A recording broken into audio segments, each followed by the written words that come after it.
Olá a todos, começamos o programa Ponto de Vista, que hoje recebe aqui Técio Smith e Guilherme Ramos, presidente e vice-presidente do Conselho Municipal de Políticas Culturais, a quem eu agradeço a ambos por terem aceitado nosso convite, e uma grande tarefa, né? Como uma tarefa que já começou, está para começar, como é, Técio? Acabamos de ser empossados. Essa posse aconteceu nesta segunda-feira. Ainda vamos ter um encontro, uma reunião, né, para tratarmos, estudarmos o regimento, a lei. Isso, é tudo muito recente. Isso num período, Guilherme, de 2 anos de mandato? Como é isso? Sim, são 2 anos de mandato onde a gente vai ter a oportunidade de trocar algumas ideias, né, com nossos colegas de outras linguagens, de outras áreas e também da gestão pública. Isso é que é legal, é esse momento de se conhecer melhor e propor coisas novas. Isso daí já geralmente quando se pensa uma política cultural tem que equilibrar de uma certa maneira, abranger, conhecer diversas áreas que estão juntas aí, muitas vezes, nem sempre pelo menos, elas estão uníssonas, né? Como é que vai ser possível pensar na questão das políticas e pensar também na união desses grupos todos? Eu sou muito otimista, né, neste processo democrático, onde todos tenham espaço para dialogar, né? Dialogar. O diálogo, ele é um meio ideal para a gente tratar principalmente de questões políticas. Não importa a diferença de pensamentos, de ideias.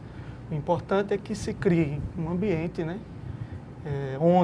um ambiente de diálogo, onde cada um possa expressar, né, a sua opinião, a sua necessidade referente à cultura da nossa cidade. É o Conselho Municipal de Políticas Culturais.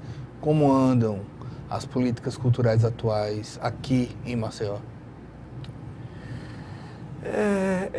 Esse levantamento, essa avaliação, ela precisa ser feita cuidadosamente, né? E é interessante que essa avaliação ela tem que ser coletiva, porque eu vou dar minha opinião, mas eu não vou estar embasado aqui de uma pesquisa séria, de documento com dados reais, né? Então, termina aqui sendo só a minha opinião, mas eu acho que é interessante essa avaliação ser feita cuidadosamente e coletivamente. A gente sabe que fazer cultura necessariamente em Maceió, ela passa por uma questão, o coração é o financiamento. Financiamento no sentido de ter como viabilizar economicamente, ser profissional no sentido disso. Até pergunto, eu conheço o Guilherme de muito tempo, e eu sei que essa parte da gestão de recursos, você pôde conhecer bem disso. Cultura é viável em todas as cidades do Brasil? Sim, porque a cultura ela tem muitos perfis. Existe um estudo acadêmico, né, defendendo a questão da economia, né, cultural, a questão da quantidade de empregos que a cultura gera numa simples atividade artística que pode ocorrer em determinado espaço, tanto diretamente quanto indiretamente. Fora as possibilidades, né, que podem acontecer, dependendo do perfil do projeto, que ele possa ser apresentado não só para o município, mas para o estado, para o país ou internacionalmente. Então, é importante isso, a gente colocar o cidadão que ele possa pensar enquanto público e enquanto artista. Ou seja, ele tem a oportunidade de ver o que está acontecendo e de propor algo se ele não estiver de acordo ou se ele quiser reforçar aquela ideia.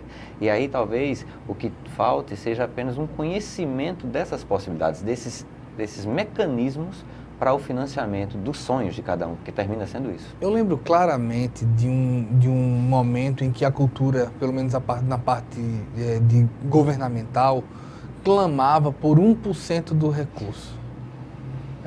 O objetivo era esse.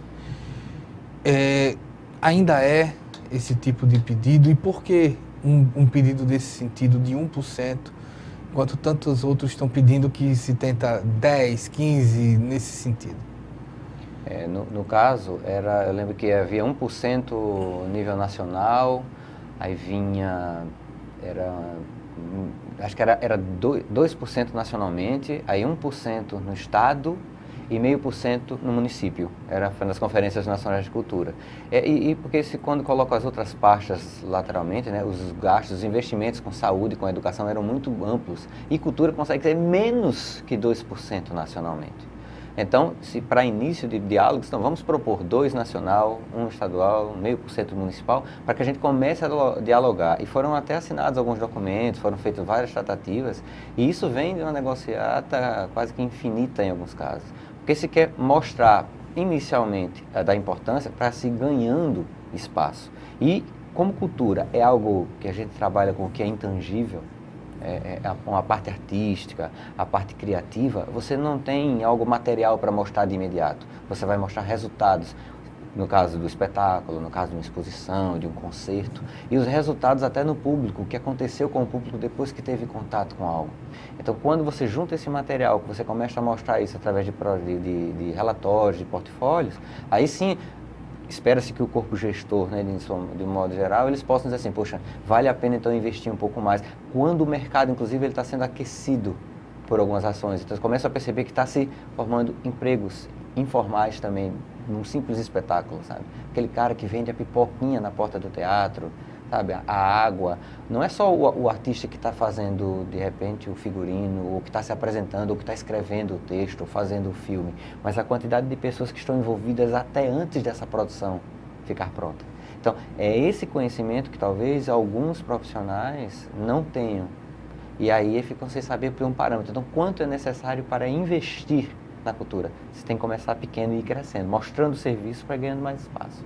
Nesse sentido, o corpo gestor, a análise de vocês, o corpo de governo, e a gente fala de governo não especificamente de Maceió, de Arapiraca, mas os governos tendem a ver nesse valor, principalmente agora que a gente está falando de financiamento, mas depois a gente vai falar de outras ações, de ações pontuais, mas ver nesse valor, porque a impressão que tenho como jornalista é que em tempos de crise, o primeiro a se olhar é a cultura.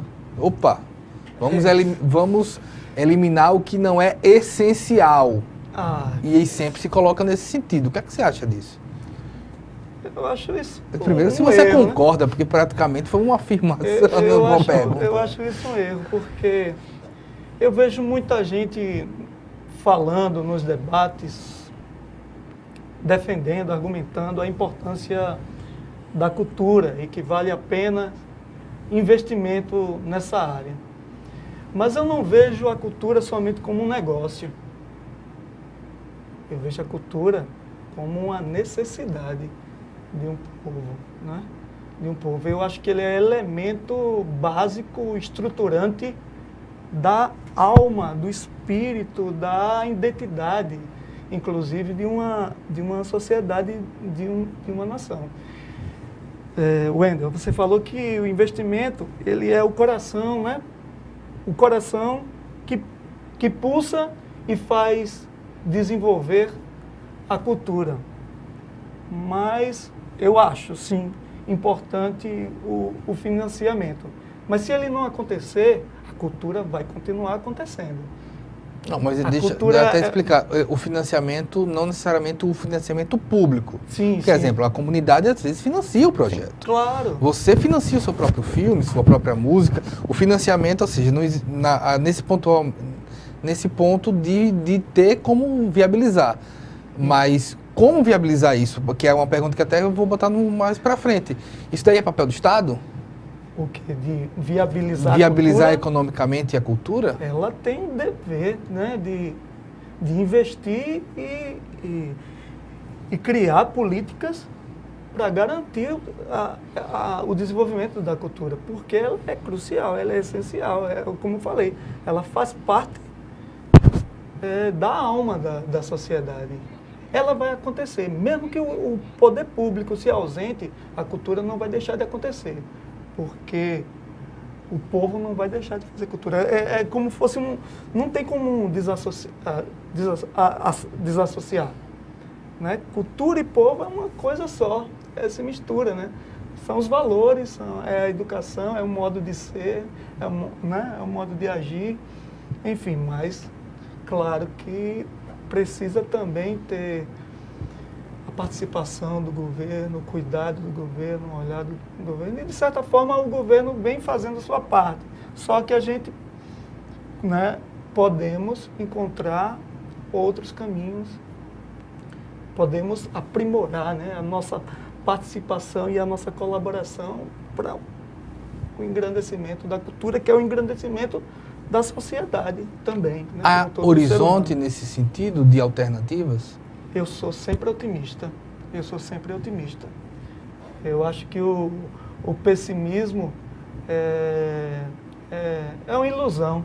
E também o otimismo pode ser considerado também como uma ilusão. Mas a gente está aqui mesmo para tocar a bola para frente. Então, otimismo. Se eu não tivesse otimismo, eu não assumiria jamais esse cargo, essa função de presidente do Conselho Municipal. Eu assumi, eu aceitei esse desafio porque, primeiramente, eu conservo em mim um otimismo. E esse otimismo é estruturado em cima, realmente, do reconhecimento da capacidade que eu tenho, né, na sociedade como um todo. Né? Na parte de mensurar isso, eu até aproveitando um pouco que você tinha falado anteriormente, você tem como mostrar público, mas cultura de uma certa maneira, Guilherme, não tem uma mensuração, às vezes os resultados não vêm meses, anos depois?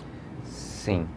Sim, é um trabalho, como a gente fala, de formiguinha. É por isso que demora a você provar, por A mais B, que um projeto deu, ou quase deu certo, sabe? São coisas um pouco delicadas, porque assim, você tem um espetáculo, tudo bem. Então você sabe que no final de tantos meses de temporada atingiu um público X. E você tem como comprovar porque você tem a distribuição dos ingressos, você tem como mensurar isso. Mas o que é mais importante não é só esse resultado, mas o que aconteceu. Essas pessoas, depois de passado esse tempo, foram a novos espetáculos? Como ficou o comportamento delas diante de um espetáculo diferente? Ele teve uma experiência com teatro. Como ficou a experiência com música? Né? Esse pessoal começou a assistir a filmes de artistas brasileiros, alagoanos, vamos supor assim, participou de alguma exposição, começou a ler livros, procurou autores. Então, é essa mudança de postura que é difícil, que você tem que estar fazendo pesquisas constantes e não pode ser só com os amigos, você tem que contratar uma equipe para fazer uma pesquisa para que esteja respaldado, né? Com aquela margenzinha de 2% a mais ou menos de erro e tal. Então, isso exige até um investimento para essa pesquisa. Então, às vezes também, como disse o Técio, o artista, eu estou colocando um nível mais artístico para facilitar, né, a educação, mas a cultura é muito maior que isso, a cultura é muito mais que arte. Mas na parte artística, a turma se esforça muito para ter o produto final, para ter o filme. Então você vê muita gente abrindo mão do cachê, mas quer ver o seu roteiro concluído. Né? Tem atores e atrizes que não cobram para se apresentar, mas estão comprando, como disse o Técio, otimistas, né?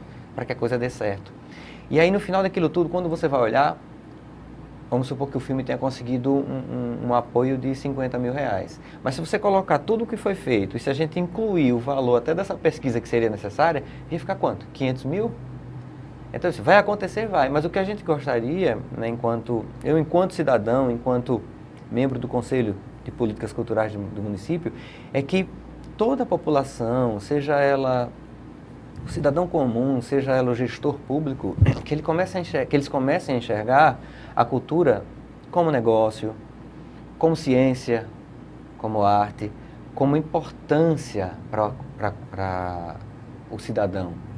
Porque é a partir desse conhecimento de causa, sabe, do que está sendo feito na sua cidade, que as pessoas podem arriscar uma opinião. E não tem coisa mais perigosa para um público, para um cidadão não ter a opinião, seja em qualquer assunto. Vamos focar por enquanto só na cultura. Mas o que é isso?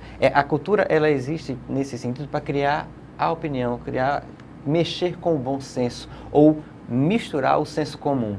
Porque aí é legal, porque o conselho tem muitas linguagens, tem muitas coisas, muitas pessoas diferentes, e a divergência de opinião não é um problema. Talvez seja a solução, porque vai ter sempre alguém com uma opinião diferente, e essa opinião pode contribuir para o todo. A gente está indo para o nosso primeiro intervalo, a gente volta já, a gente está aqui com o programa Ponto de Vista.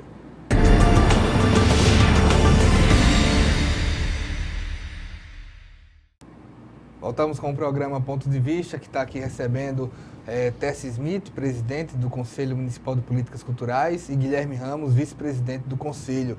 A gente tem visto, e ao longo do tempo, sempre a discussão sobre a lei de incentivos. Como vocês pensam essa lei de incentivo, a atual, se há algo a ser aperfeiçoado, se há algo a ser melhor executado? Esse ponto é um ponto bem complicado, assim, porque quando a gente escuta os nossos colegas da área artística, a gente enxerga e observa uma certa indignação, é isso? Isso. Referente a esse financiamento, né? Essa lei de incentivo à cultura. Então é algo assim que realmente a gente precisa colocar na nossa pauta como um assunto prioritário. A gente fala disso, mas a discussão sobre essas leis se estende a uma Rouanet como um todo, né? Sim, uma lei Rouanet. Isso. Agora, de certa forma, a gente percebe, né, no discurso que essa lei Rouanet, a lei é para todos, né, para beneficiar a todos, claro, né? Mas a gente vê na prática que a maior parte desses recursos, eles se concentram, né, na região sul, né? Tem isso. Janeiro, Houve São até Paulo. uma certa descentralização com alguns projetos nacionais, onde eles dividiram os projetos por região, então isso deu uma equilibrada. Mas o grande problema é que o empresário, que é o grande alvo da Lei Rouanet, por exemplo, é que ele se interessa mais em apoiar aquele que já, teoricamente, não precisa do valor, né? Não digo que precisa para fazer sua produção, mas ele, teoricamente, ele não precisaria, porque pelo nome que já tem, pelo renome, ele já conseguiria esse apoio. Fora que me dá a impressão, talvez eu seja injusto, que o empresário continua financiando projetos com quem ele se relaciona. Claro. Isso. Aí termina sendo uma espécie de política de balcão. É por isso que é importante os governos, seja com nível estadual ou municipal, garantir um fundo estadual de cultura, um fundo municipal de cultura, porque aí o que existe é uma espécie de participação direta do município do município do estado, isso, para que haja uma espécie de renúncia fiscal, se eu estiver me expressando errado, mas é mais ou menos uma espécie de renúncia fiscal numa porcentagem, num determinado valor que é arrecadado, né, por um imposto, e que esse valor caia no fundo. Então, quando você lança um edital na cidade ou no estado, você já sabe que tem X reais ali. Então você vai lançar um edital sabendo que vai gastar aquele valor. Lançou o edital, escolheu os projetos, gastou. Fechou? Enquanto está realizando esses projetos, você já está recebendo novos recursos. Chegou num valor tal, abre um novo edital. É a coisa mais transparente que tem, porque isso é colocado, né, pela internet, as pessoas vão ter acesso, vão ver quanto está entrando, quanto está saindo, para quem está indo, o público está assistindo. Então, assim, é democrático, é honesto, é viável. O que acontece é que tem que haver uma prioridade no investimento desse recurso. Foi aquilo que a gente estava falando no começo, né? É entender que o que está fazendo não é gasto, é investimento. Por exemplo, se eu não estou enganado, em 2015 teve um edital das artes, eu acredito, aqui. Em 2016 não teve. Ou seja, não é uma verba fixa. Nesse sentido, há uma preocupação do Conselho, nesse sentido, de estruturar, porque eu insisto de uma certa maneira, de que tipo, a gente às vezes transfere isso para o Estado, mas isso é da sociedade também. Sim. Né? Viabilizar um fundo desse pode ser feito também de outras maneiras. Afinal, eu acho que o Conselho justamente discute esse ponto, né? Com certeza. Forma de financiamento, forma de viabilidade. Um edital desse, é natural que não seja anual, que seja bienal? Como é que vocês pensam isso? Se isso ainda é ponto de discussão, de estudo por parte de vocês? Então, como a gente já falou, né, na abertura do programa, é que a gente acabou de ser empossado. Então, esses temas ainda não foram discutidos. Então, assim, é bom deixar claro, né, para todos que a gente ainda não tem uma fala construída do Conselho. O Conselho ainda ele nem aconteceu.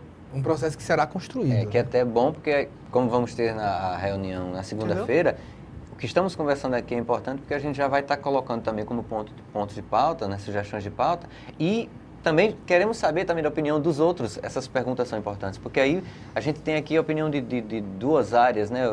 Enquanto vice, mas eu estou representando a linguagem de literatura, né? O Técio já de música. A questão de música. Então, assim, à medida que a gente for conversando com as pessoas e vendo essas opiniões, é que a gente vai criar uma espécie de panorama e aí discutir. Mas, com certeza, claro que a classe artística vai estar querendo editais anualmente. A questão é ver como viabilizar, porque também não adianta lançar um edital todo ano e não conseguir finalizar o anterior. É isso que é o perigo. É por isso que, se há um fundo de cultura, o período é daquele valor que está depositado. Quando você abre ainda para captação, que seria Rouanet, você leva um ano, você pode levar 2, não sei quantos anos para conseguir captar esse valor. Então, assim, fica complicado para projetos que têm, por exemplo, datas comemorativas, que tem que ser naquele dia, naquele mês. Isso complica todo mundo.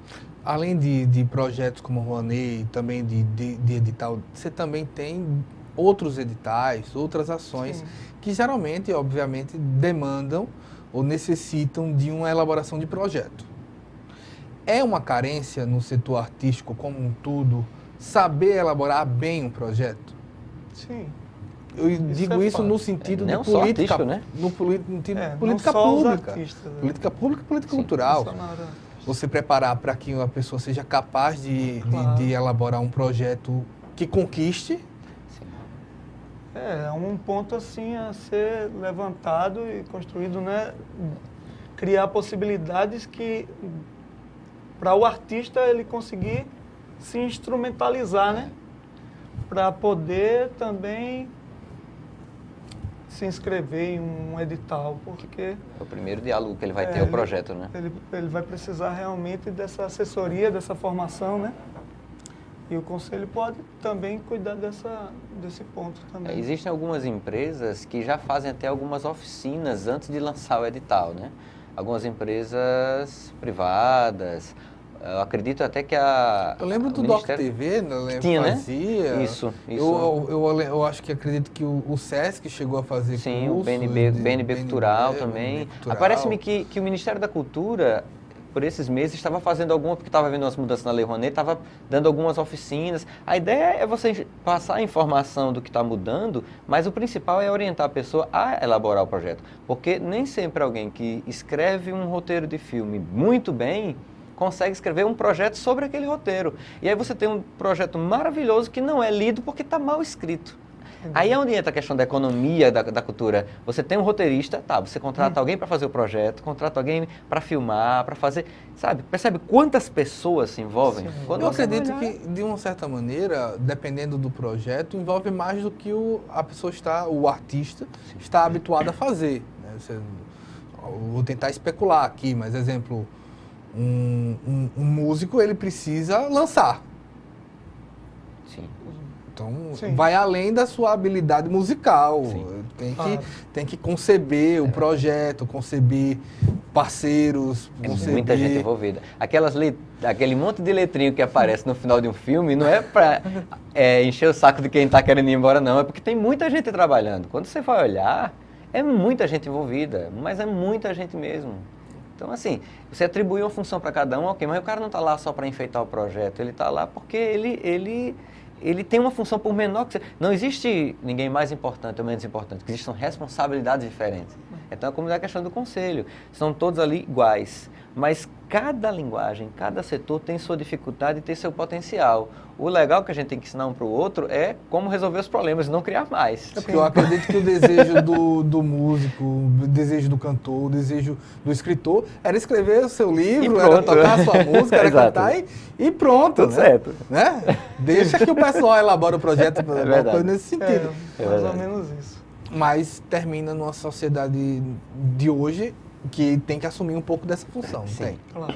Termina sendo assim, que o artista, ele se torna também gestor. E isso não é ruim, porque somos todos gestores nos nossos lares.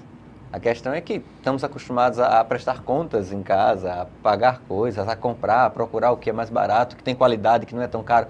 Bem assim na área artística. A questão é só perceber como são esses mecanismos de prestações de contas que vai sendo feito. Então, aí vai além. Você tem que passar para as pessoas informações de como fazer o projeto, treinar algumas pessoas para a realização, que seria a produção, e a pós-produção também é muito importante, porque tem muito projeto que fica travado na hora da prestação de contas.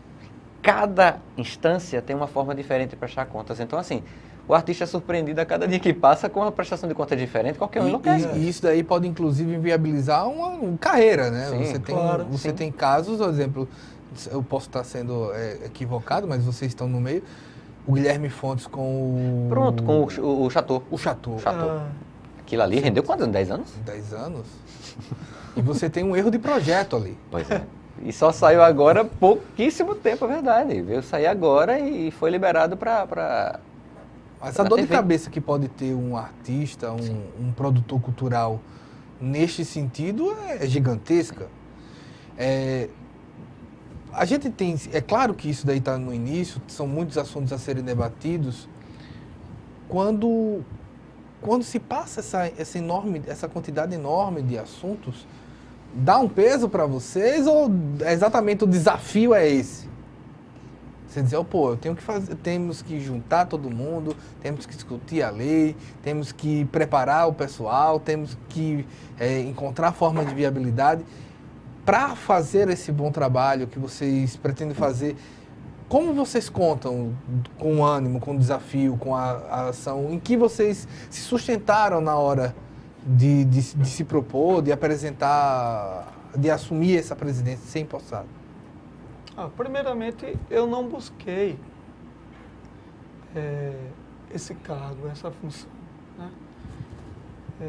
Na verdade, isso foi um processo natural, ofertado. Oferecido. Eu estava na minha prática como professor de sala de aula, né? Recebi um convite, né? Agora para assumir a coordenação de ação cultural da CEMED. E a partir daí surgiu também a indicação para ser membro do conselho, né? E também indicaram o meu nome para ser presidente e todo mundo votou por unanimidade, por né? unanimidade. Agora, como isso aconteceu? Será que foi pelo reconhecimento da minha política, da minha ação política? Não, né? Eu acredito que não. Às vezes as pessoas veem na gente mais do que a gente se percebe, né? Eu acredito que não. Porque então eu estava lá como professor de arte, numa escola pública ali, na sala, meio que isolado e ausente das discussões, dos debates políticos. Então, não tem uma vida ativa como uma pessoa política. Né? Eu sou um professor, eu sou um artista, que fui escolhido, né, para exercer esses cargos por conta dessa minha experiência como professor e artista, principalmente.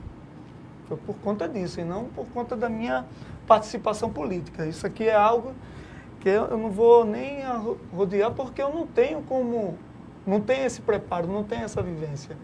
Claro, eu estou aberto para entender. Vejo que o conselho está muito bem porque o conselho estruturado, é um órgão inteiro, né? Não está... Aí eu vejo assim, aumentando mais, fortalecendo mais o meu otimismo, ver essas pessoas do meu lado, né, formando o conselho, né? Como o Guilherme Ramos. Né? A gente percebe no discurso dele que ele tem propriedade, que ele tem uma vivência nesse campo político. Além de artista, ele também tem essa vivência das políticas, porque ele já tem uma experiência grande como gestor cultural, né? Foi coordenador do setor de cultura do SESC, uma responsabilidade muito grande, e, de certa forma, essa experiência deu preparo para ele nesse mundo político. Né? Mas a minha atividade como professor, ela me limita nessas questões políticas. Então, minha experiência mesmo é artística, é a parte que eu posso contribuir. Claro, eu como presidente agora do conselho, que parece que a ficha ainda precisa cair. Natural, é muito natural. Não é? Bem natural. Cair. Para mim é tudo novidade. Mas, assim, pode ter certeza que aqui tem uma pessoa que está aberta a aprender e participar agora mais efetivamente das discussões políticas. Eu tenho assim, uma ideia da necessidade cultural de um povo, claro, mas ela é limitada, ela precisa ser somada. Precisamos juntar vários olhares, várias perspectivas referente ao desenvolvimento da cultura. Isso para mim está muito claro, muito consciente. É campo aberto, né? É campo aberto. E ele está fazendo a gestão na área da educação. Então, assim, quem é o público de amanhã? É que está começando agora, né? Tem muito adulto aí que está viciado já, diz que não gosta da cultura, mas os estudantes estão aí para receber. E grandes projetos são bem recebidos pelos estudantes e você consegue ter. Você está com vamos dizer assim, você está com o fósforo e a pólvora. Então é só tocar fogo que a arte faz o resto mesmo. É verdade. Então, se hoje eu coloco um elemento responsável para minha vinda, né, ao conselho, essa pessoa seria a secretária de Educação, a professora Ana Deise, que foi que me fez o convite de ser coordenador, e daí gerou toda essa situação de ser agora presidente do Conselho de Políticas Culturais. Pois bem, a gente vai para um breve intervalo, vamos falar mais de vários assuntos. Nós voltamos já com o programa Ponto de Vista.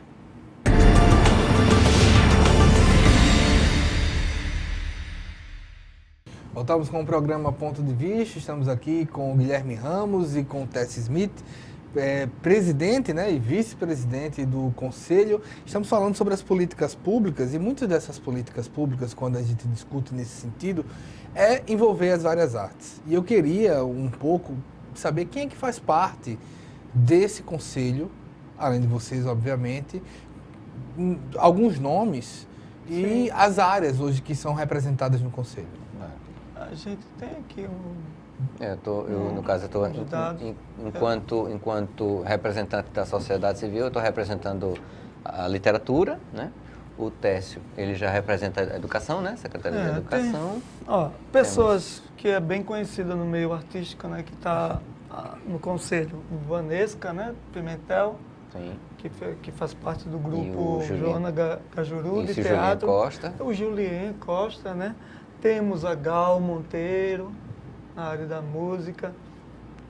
Temos o Acioli, professor reconhecido, com boa participação popular. No teatro, né? O Acioli. Acioli, que é do curso de teatro, isso. Só que ele é artista plástico também, está representando as artes visuais. Tem o Felipe. O Alves Pereira, né, que está como secretário, segundo secretário também, né, uma pessoa bem inserida também nessa questão. Temos representantes na área de cultura popular, tem cinema, música, literatura, artes visuais. Tá assim, tá bem, todas as linguagens artísticas, né, e algumas áreas chaves da gestão pública municipal estão envolvidas, ou seja, é um time muito bom com um grande potencial para para se discutirem, para que a gente possa discutir as questões das políticas públicas do município. Acho que tem grande potencial. Aí eu vou fazer como o Décio falou, né? Estou sendo bastante otimista, porque é o seguinte, existe realismo e existe pessimismo, né? Às vezes a pessoa sendo muito realista pode ser pessimista numa coisa, mas você sendo também, sem deixar de ser realista, você se permite sonhar e ser otimista, que é o que a gente está vendo. Tem muita gente entusiasmado e também tem muita gente que é entusiasta. Então são pessoas que têm uma representatividade nas áreas em que trabalham e que podem conseguir opiniões, sugestões, tem uma área de diálogo com algumas áreas. Então isso é bom, porque não adianta também o conselho estar apenas como uma peça-chave, um status. Não faz sentido, né? É como você ganhar um troféu e colocar numa prateleira e deixar aquilo ali sendo empoeirado. O conselho é muito mais vivo que isso. Então, assim, as pessoas querem se sentir representadas numa reunião que estiver discutindo as políticas públicas do município. Acho que os artistas e a gestão pública querem estar se sentindo bem representada. Eu acredito que as pessoas estão com essa vontade. Me permita esmiuçar um pouco. Na literatura, por exemplo, Sim. O que é que o setor da literatura, quem está querendo ser representado na literatura, deseja? De linhas gerais, não é diferente do músico que você exemplificou no módulo anterior. As pessoas querem escrever, querem ser lidas, né? Hoje em dia, com a internet, a gente nunca se leu tanto, mas a preocupação é o que está se lendo. Então, assim, aquele que escreve, seja na prosa, seja no verso, ele quer ser lido. E talvez haja uma falta de mais, não vou dizer falta, mas que talvez sejam necessários mais editais ou projetos na área de literatura, porque a literatura também não é só livro. Então você tem aquele que escreve, tem o que lê, você tem o performer, né? Tem a pessoa que faz um sarau, que faz a narração de história, sabe? São muitos nichos que podem ser trabalhados. Você pode fazer ações para discussão com autores, com mesas redondas com autores, oficinas de criação. Existe uma falta muito grande na nossa cidade de um curso de escrita criativa. Sabe o que eu lembro? Que as pessoas precisam aprender as técnicas. Concentrando um pouco nessa questão da literatura, depois a gente vai para algumas outras áreas, é que eu lembro que assim, qualquer movimento, não um autor em si, mas qualquer movimento literário, você vai perceber que havia uma forte interação entre escritores da época. Sim. Em qualquer lugar do mundo. Em Alagoas, você tinha Graciliano se relacionando com Raquel, Queiroz, todo mundo estava por aqui. Um cafezinho, tinha roda de conversa, exatamente. Claro. Alguns, dependendo da região e tempo, tinha até circuitos fechados de escrita. Sim. A literatura carece disso hoje? Sim, tá, existe essa necessidade, não só da literatura, né? Mas, como exemplo na literatura, quanto mais a interação entre escritores, porque a função de escritor é uma coisa um pouco ingrata. O escritor, normalmente, a escritora, ele se tranca num local para escrever. Terminou o livro é lançado. Alguém pega aquele livro e, teoricamente, se tranca em algum lugar para escrever. Então, o trabalho é 1 a 1. Então, já é um pouco egoísta isso, é um pouco... É mais solitário. É mais solitário, né? Claro que tem pessoas que leem em espaços mais abertos, mas se você olhar direitinho, o trabalho da literatura é 1 a 1. No cinema, dependendo do tamanho do cinema, você pode ter mais pessoas, no teatro, na dança. Então, para a literatura, se houver essa postura de ficar no 1 a 1, até no relacionamento, até nos projetos, é muito mais lento, é muito mais complicado chegar num resultado. Mas você tem hoje, exemplo, uma mudança, eu acredito que seja uma mudança, não tem mais os circuitos fechados, com vários escrevendo, mas você tem hoje autores que decidem ter equipe.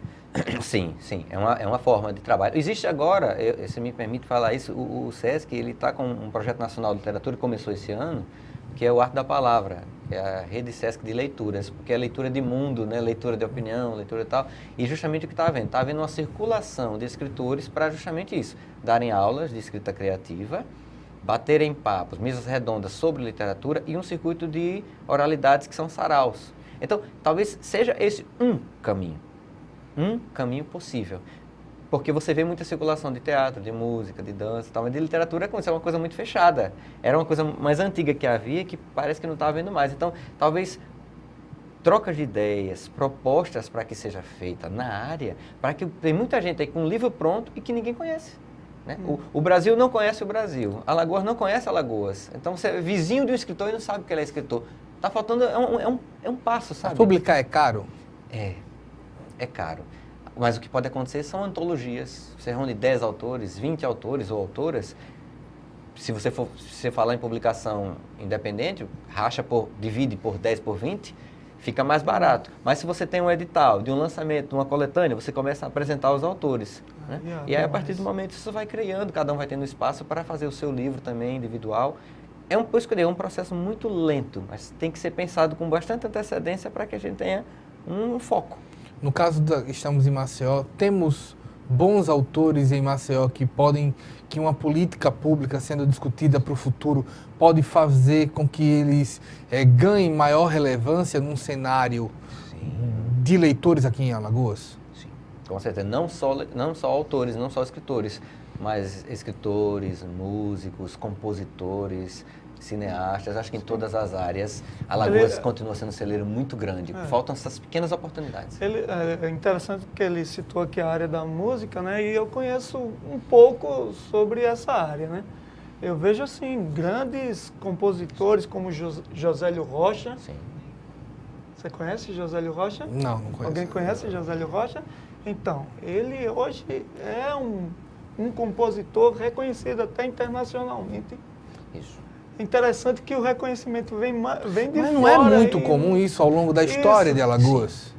Isso, Para você ter sucesso em Alagoas, você sai, você precisa sair ganha reconhecimento e volta. É complicado. Se voltar, né? É o que acontece.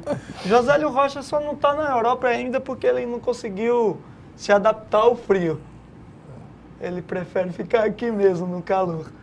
Apesar de toda essa dificuldade política que projete ele como compositor, porque ele tem um material fantástico, e não só ele, aí eu estou citando ele como exemplo, mas tem centenas de compositores.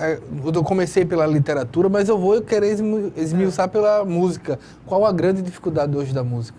Eu acho que a falta mesmo de editais, de políticas culturais que enlargueçam as possibilidades, né? Do mesmo jeito que eu falei para a literatura, que no sentido, tipo, antes você tinha os cafés, né? Sim. Você tinha encontros quase que constantes entre qualquer pessoa que você vai olhar, você vai ter uma Espanha da década de 20, você vai ver que estava todo mundo ali. Você vai ver uma França do fim do século XIX, estava todo mundo ali. Era impressionante. Nossa, Maceió, né? Também, na década Maceió de 20 e 30. da década de 20 e 30, estava todo mundo, José Lins do Rego, estava todo mundo ali. No caso da música... É bem complicado hoje, porque é interessante ter esses espaços concretos, né?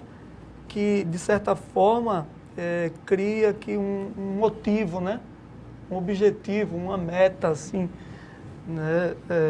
Para os principiantes no estudo da música, né? O cara precisa ter uma meta, ter um objetivo. Eu me vejo dentro da orquestra municipal de Maceió. Cadê a orquestra municipal de Maceió? Que motiva esses jovens. Mas aí eu lembro no sentido também de uma coisa que você vai ver, eu falei de literatura e falei de música, mas você pode citar em qualquer campo, né? Você pode citar no campo da política. Você só tem Maquiavel porque a Florença de 1500 estava fervilhando.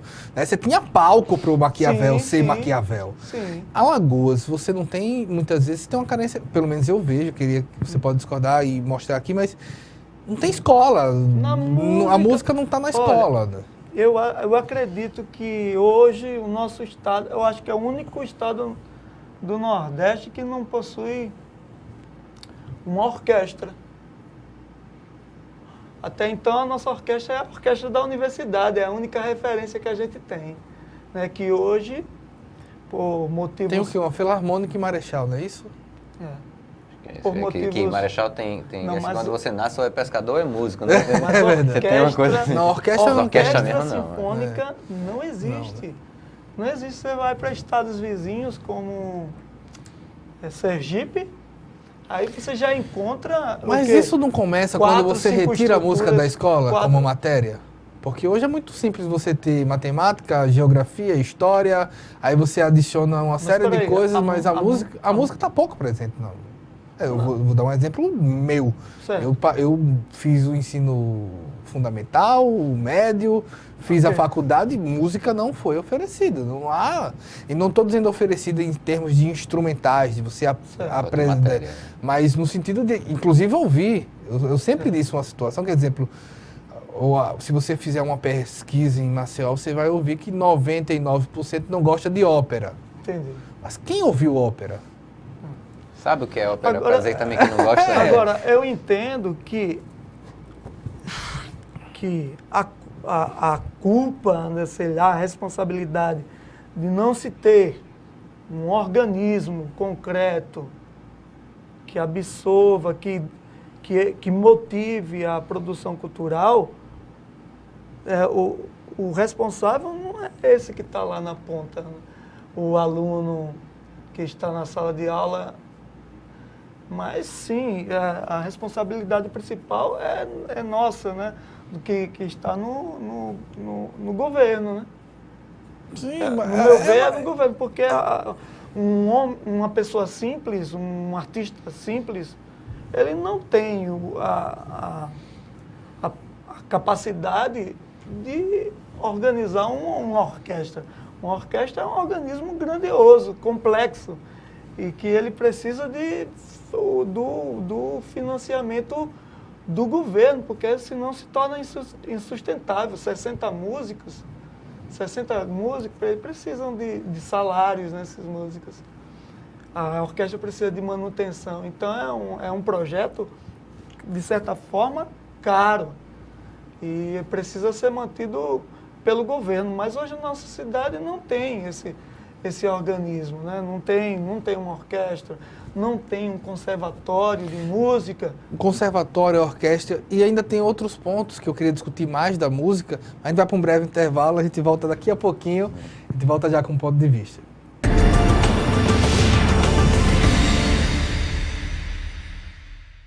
Voltamos com o último bloco do programa Ponto de Vista. Eu estou aqui com Tess Smith, com Guilherme Ramos, e falávamos da música. A gente falou você estava no ponto em que falava que não tem um conservatório, não tem uma orquestra, mas de certa maneira, a gente até voltando ao ponto de palco, não falta lugar para você mostrar a sua música, porque hoje está muito concentrado em quê? Barzinho, né? No caso de música, pelo menos de um cantor, no sentido, dá a impressão de que, tipo, num barzinho, eu estou falando uma visão de leigo, você está colocando, o músico é uma atração, mas você está ali concorrendo com conversa, com comida, com bebida. O conservatório, uma orquestra, um teatro, você tem ali uma dedicação exclusiva ao espetáculo. Claro. Não falta palco nesse sentido também? Sim, falta o organismo, falta os espaços, o palco. Eu não vou condenar os bares, né? Porque os bares terminam sendo a única alternativa que esses músicos têm para se sustentar, né? Sim, claro. Não é verdade? Claro. Então, aí eu não vou condenar esse palco, mas realmente falta espaço. Eu fiquei muito surpreso com a qualidade acústica, por exemplo, do nosso auditório aqui da Assembleia, né? E me informaram que ele também foi estruturado, de certa forma, como uma sala de concerto. Quando eu toquei o meu violino aqui, eu percebi logo que nem necessitava do microfone, porque ele já tem uma projeção fantástica. Então isso, com certeza, valoriza mais a produção artística, espaços adequados, pensados para aquela produção, né? Vamos criar, primeiramente, o organismo, né, que é a orquestra, e depois de criado o organismo, esse organismo ele vai gerar necessidades. E essas necessidades é que vão dar a possibilidade de concretizar espaços como esse. E de formar público, né? E de formar público. Isso aí é tudo consequência. É isso. A partir do momento que você forma um organismo, formou o organismo. E esse organismo, ele termina sendo catalisador, né? Ele vai atrair né? Sim, sim, claro. E assim, eu lembro da música, mas o teatro se encaixa muito nisso. É preciso criar pauta, né? É preciso criar agenda, não E é? acho que antes disso, né, como a gente estava iniciando sobre escola, colégio, né, o princípio onde a gente tem contato com tudo, se hoje eu trabalho na área cultural, e eu já passei por música, por teatro, né, estou em literatura hoje, acho que eu já passei graças ao que eu vi no colégio. Então, assim, foi no colégio que eu tive contato com a música, com o teatro, com a dança, com a poesia, com isso, Sim. com aquilo. Então, eu fui me agradando de certas partes da arte e eu fui procurando, por interesse próprio, trabalhar com elas. Foi o que eu quis fazer. Amigos meus são médicos, são engenheiros, são, sabe, de várias profissões. Eu escolhi trabalhar com arte. Então, quando me vem essa questão da música, da literatura, de qualquer área artística, quando ela deixa de ser uma matéria, uma matéria na escola, uma disciplina, deixa de ser algo que você convive, não vira uma necessidade depois. Aí o que acontece? Se você não tem esse contato na escola, não tem para que fazer o conservatório, o centro de belas artes, o teatro de ópera e tal, porque as pessoas não vão estar querendo isso. É aquela coisa, é perigoso o jovem não ter acesso a isso. Porque quando o jovem começa a ter acesso no início, automaticamente eles vão começar a pedir na frente, vão querer isso, vão querer consumir isso. Aí você constrói. E o que acontece na cidade é isso. Depois que tiraram, e não foi nem eu nem você que tiraram, mas quem tirou, muito tempo atrás, música, canto orfeônico, umas coisas assim, no início, né? Quando saiu da grade, acabou.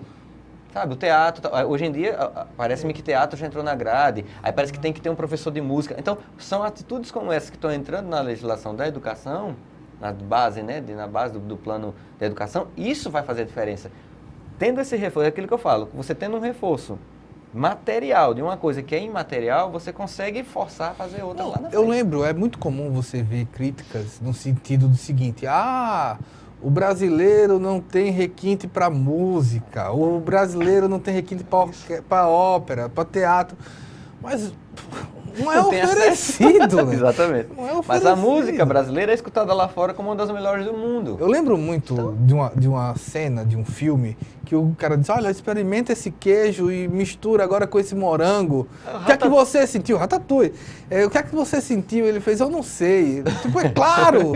Para você raciocinar a música, para você raciocinar o teatro, para você raciocinar um livro, você precisa ter os signos com você. E aí vem a história do bom senso, ter sua opinião sobre. Como você pode ter opinião de algo que você não teve contato? Não dá. Nesse sentido, a gente caminha para o nosso final do programa. Eu queria uma palavra dos dois, até como arremate, do que é possível pensar para o futuro, prever para o futuro, nesse sentido do que a gente tem conversado, de orientar, de aconselhar, que é o papel do conselho. O papel do conselho, né? O papel do conselho é assessoramento, né? Fazer um levantamento das possíveis necessidades. A nomenclatura já ajuda. de certa forma... Aconselha-se né? Sugere-se que. Aí, feito esse levantamento, nesses 2 anos de trabalho aproximadamente, é fazer um levantamento do que a cidade está precisando, dos profissionais, e dizer quais caminhos podem ser seguidos. Correto. Porque o conselho ele não tem o poder, né, de realização de uma atividade, mas assim, de sugerir como pode ser feito. Propor. E aí não vai ser a opinião do Guilherme ou do Técio, Sim, por mais que a gente esteja representando áreas, mas é ver dentro, cada conselheiro ver dentro da sua área de trabalho quais são as necessidades desses reais, para que a gente possa informar, porque é como diz, é aquela pesquisa, lembra? Sem os 2% de margem de erro, porque não somos uma empresa de pesquisa, mas é levantar o que está se precisando para que tenha para que o município possa ter um norte de como trabalhar a cultura. Não é um desafio, Técio, Guilherme, de certa maneira, nessa pesquisa? Porque eu tento lembrar isso de uma forma, a gente pode puxar uma outra área para poder fazer uma comparação. O esporte. Certo. Quantas vezes você não ouve dizer assim: pô, o futebol perdeu público, o futebol perdeu público? É uma paixão nacional, ninguém discute, mas todo mundo assiste em casa. Eu tô nesse sentido. Como fazer essa pesquisa se as pessoas estão ficando em casa? como nesse sentido? Claro que você tem fatores sociais como violência, você tem mobilidade urbana, horários, uma série de coisas. Dá para fazer essa pesquisa nesse sentido, consultar nesse sentido? Essa população não está muito ilhada? Eu acredito que as regiões, os bairros, ainda conservam, de certa forma, por mínimo que seja, as suas manifestações culturais. Tem os centros sociais urbanos também, tem aqueles chefes de comunidade, E o a gente consegue um contato. E o interessante é que a gente não fica isolado no nosso mundo, né? O conselheiro, né? O membro do conselho, ele, de certa forma, ele tem que ter uma visão mais ampliada, não ficar só limitado na sua área específica, literatura, ou música, ou teatro, né? Ele precisa, de certa forma, ampliar a sua visão de o que na escola ajuda nos serviços, né? Então, quando a gente fala em pesquisar a realidade cultural dos lugares, na verdade, é identificar essas manifestações que acontecem nessas regiões, como um grupo de coco de roda, como, né? Esse é o escritor que você falou, ou alguém que está fazendo um filme. Então, assim, se a gente ficar apenas assim, o Corpo de Roda só vai se apresentar no São João, é complicado. Então, a gente tem, por exemplo, o Guerreiro só vai se apresentar no Natal, porque é um folguedo natalino. Então, assim, eu acho que a arte ela tem que acontecer durante o ano todo, nas escolas, para que as pessoas possam aprender, que ela seja incentivada, porque os mestres, eles não são eternos enquanto físico, eles deixam um trabalho eternizado, mas os mestres envelhecem, precisam descansar. Então, assim, tem folguedos que podem perder sua representatividade, como tem várias áreas que podem deixar de existir de hoje para amanhã. Sim. Né? No patrimônio. Falta de apoio. Falta de apoio, de divisão. Incentivo. Então, assim, acho que o conselho está para dizer assim, olha, dentro desses assuntos que nos cabem, estamos alertando para tal situação.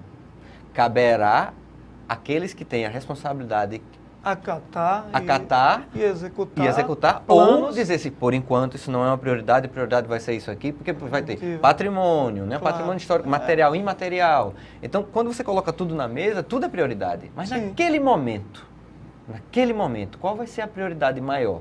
Aí a gente olha, isso aqui é importante ver. Aí caberá ao grupo gestor do município ver na área de cultura o que pode ser feito. Aí não há garantias, mas pelo menos haverá uma vontade, haverá uma atenção voltada para isso. Por isso que é trabalhoso. É um período muito delicado e muito trabalhoso. A gente vai passar por momentos assim de sair de lá exaustos, porque não vai ser fácil. E uma coisa assim, interessante quando a gente faz uma pesquisa sobre os conselhos no cenário nacional, a gente percebe uma certa dificuldade desse conselho ele atuar de forma plena. Né? Então, assim, é uma missão, mas assim, também eu alivio um pouco a pancada e o peso, percebendo que é uma dificuldade nacional. Né? Tem estados aí que o conselho se reúne de 3 em 3 meses. E olhe lá, né? São as complicações que tem. Pois bem, Técio, Guilherme, muito obrigado por essa entrevista. Tá bom? Nós que agradecemos. Obrigado pela oportunidade. Né? Obrigado. Nós agradecemos também a você pela audiência. Esperamos uma próxima oportunidade. Até mais.